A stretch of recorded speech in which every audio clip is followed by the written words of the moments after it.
was replaced. These are fine, they don't have verdigris.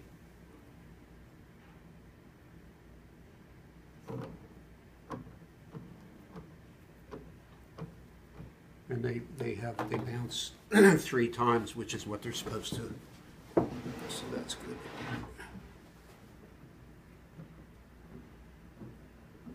So these are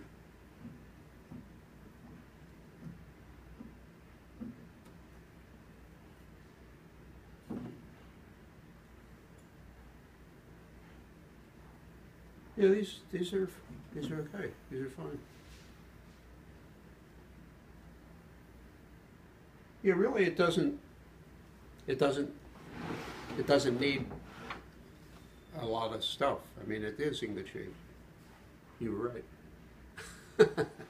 So the part that was Teflon that is most problematic is no longer there. It's when these got replaced. They didn't replace the whippings, and there's seldom problems with that. When you replace the shanks, which part is called shank? you get this. Well, these are the shanks, Okay. hammer shanks and flanges. They were replaced as a unit together.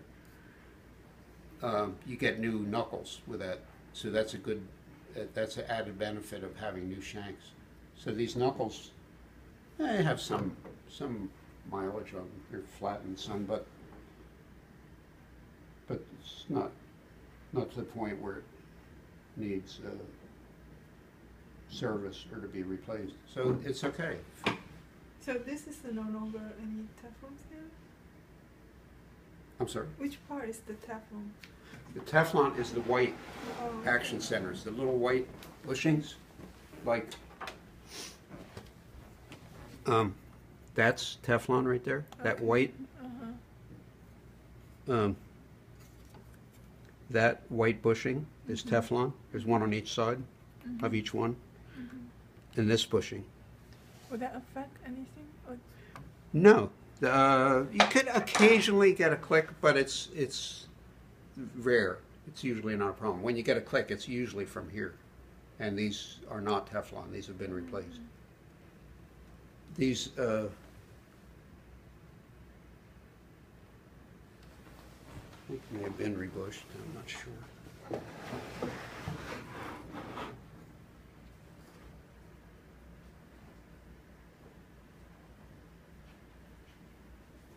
These have been replaced, the key bushings, the front rail bushing. so it's rebuilt before? And there's plenty of felt in the hammers. This is where they always, even though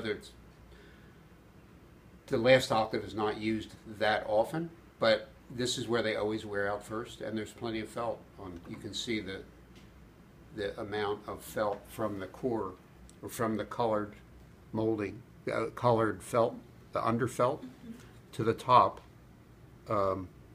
That's a good amount of felt. When hammers are really worn, they wore all. Which they part wear. is the felt? Well, this is all felt. Oh, okay. That's the felt. This is felt. There's plenty of felt here for. Could use shaping again. It's getting some significant string impressions. These could stand to be shaped. These probably have been shaped already. But there's plenty of felt, and when hammers are really worn, this felt gets, even though, as I say, these don't get played nearly as much as other parts, but the last couple hammers wear all the way through because there's relatively not very much felt here, and they get worn through, and to where the wooden core hits the string all the way worn down. That's when hammers are really worn, or that's worn down to the underfelt